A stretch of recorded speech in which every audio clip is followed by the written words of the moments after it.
What is going on? What is going on, guys? It is your boy Darion. I am back with another video. We got to get into this epic matchup here. It's the talk of the NFC right now.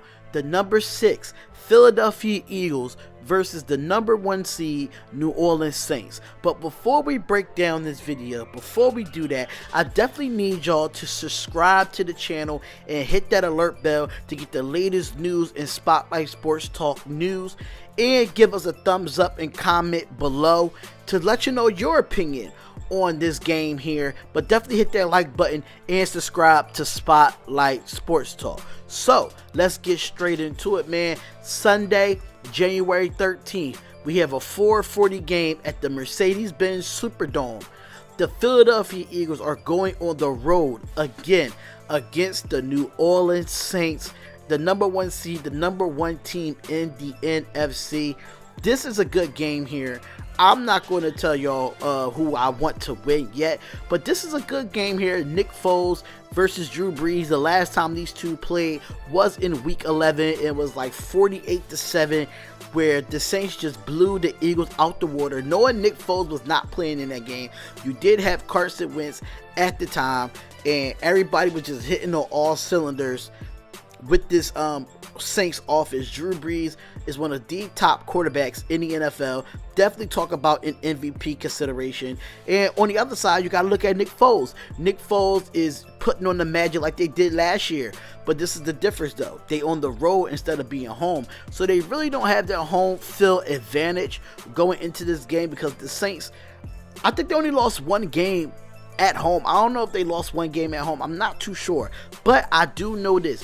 They play better when they at home, and they put up at least 30 points a game while they in the Mercedes-Benz Superdome. So this is going to be a tough matchup. It's too many weapons on the Saints side for this Eagles defense. This Eagles defense has been playing well. Only gave up 15 points to the Chicago Bears last week in Chicago. So this defense has been playing better. This defense has been playing good. But at the same time, it's going to be a clash of the Titans in this game here. So let's get straight into the breakdown on why the Eagles' best chance to win this game.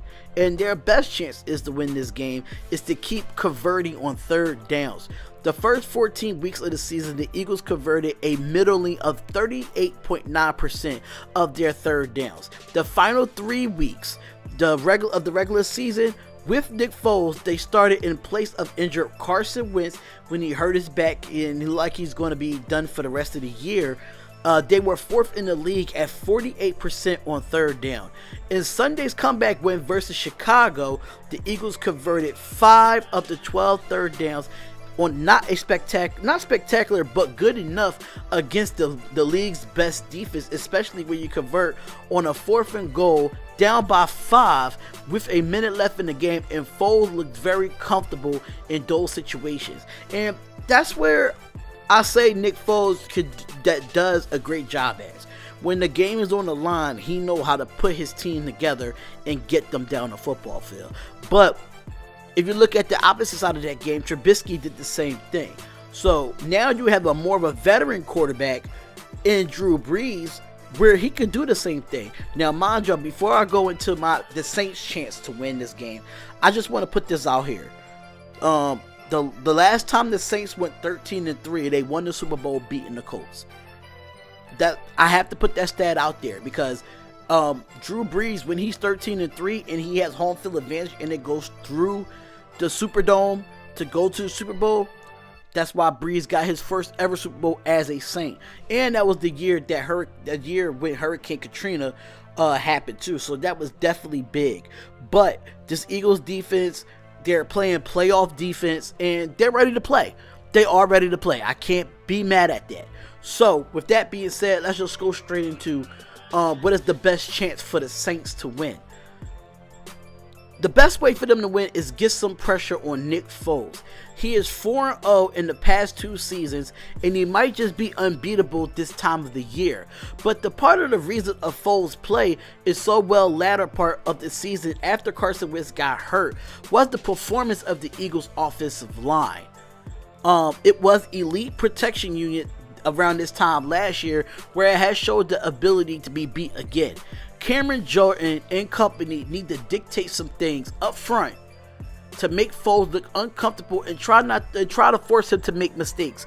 Well, if you look at if you really want to go back and if I was the Saints here, if I was the Saints, I would go look back at the Chicago game. I'll look back at the Chicago game where he had 2 turnovers because it was pressure in his face. He had 2 interceptions, crucial interceptions that probably could have made them lose the game. But they didn't lose the game because he wasn't too much rattled, and he got them down the field. But Cameron Jordan and his company gotta get pressure. You cannot let up because he will pick you apart. Now, and that's just my personal opinion there. But on the opposite side of things, Drew Brees could do the same thing too. I think if you get pressure on Drew Brees as well, knowing Drew Brees is shorter than Nick Foles, it's going to be more difficult for Drew Brees to make them throws. But, you got to get those 2 quarterbacks out the pocket. You got to make sure they can see downfield. But at the same time, these defensive lines have to get to the quarterback. Like I said in my last video with the Dallas Cowboys and the Rams, it starts with the offensive and the defensive line. Whoever wins that battle wins this game. That's what I said for that game. That's what I'm saying for this game as well. But at the end of the day, you got to get pressure on Foles. You got to stop the running game. Alshon Jeffrey is a big target for Nick Foles. Golden Tate is coming around. He did have the game-winning touchdown last week against the Chicago Bears. So yeah, it's a lot that you could put into these Saints with, with the Saints have Drew Brees, Alvin Kamara, Mark Ingram. You have Michael Thomas. They have so many weapons, but the Eagles, Alshon Jeffrey, Nelson Aguilar. You have Golden Tate. You have Zach Ertz, Dallas Goedert. Like you have Josh Adams, Smallwood, Sproles. They have so many. Both of these teams have so many weapons. It's going to be tough to beat one of these teams. It's going to be tough. But the stats that you need to know about this game: the Saints allowed an average of 84 rushing yards per game in the final 8 weeks of the season. That's the 5th best figure in the league over that span. In the same time, they allow over 3.66 yards per carry on first down. The Eagles was just 24th in the league this season in yards per carry on first down, with an average of 4.14. The Saints have a chance to put Foles in some third down and long situations if the Eagles can't find some type of rushing success on early third downs. So, that's the stats that you do need to know. The Saints has been playing very well. 84 rushing yards per game. That's not bad in the last final 8 weeks. That's not bad at all. But this Eagles defense could do the same too. But this Eagles defense is going to have to look at Kamara and Mark Ingram. That's 2 running backs that can have a magnificent offensive line where they could get this game to a point where they could just change the time of possession of this game. But my bottom line to this game is this: the Super Bowl champions are 9-1 in the past 2 seasons. In December, January, and February games started by Foles. Last season, the Eagles made their run as the number 1 seed, meaning they had a bye and a pair of home games before the Super Bowl. Beating the top-seeded Saints in New Orleans without the benefit of a bye is a different kind of challenge. But then again, so was beating the Bears' mighty defense on the road in Chicago, and they just did that. That's my bottom line. I mean, the Eagles can definitely make this happen. They can make this happen, but I am not taking them here.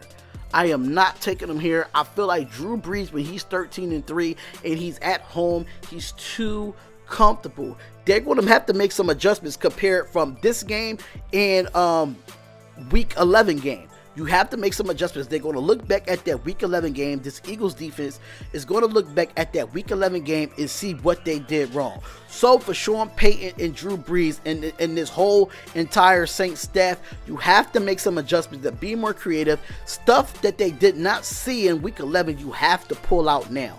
You have to pull out now. So yes, I am taking the Saints here. 31-24 Saints. Drew Brees gets it done. He has about 300 and almost 400 passing yards against his Eagles defense. And I don't have, like I said, people probably thought I was an Eagles hater in my recap with the Bears. But I am not a hater. I'm not a hater. It's just that I feel like Drew Brees and the Saints are a better football team. That's just what it is. That's just my personal opinion there. But like I said, 31-24 Saints, and they move on to the NFC Championship to play the number 2 seed in the LA Rams. That is my prediction going into the NFC Championship. But let me know what y'all think, man. Let me know how y'all feel about this game here. Comment, like, and subscribe to the channel. It is the Spotlight Sports Talk, and I'll see y'all in the next video.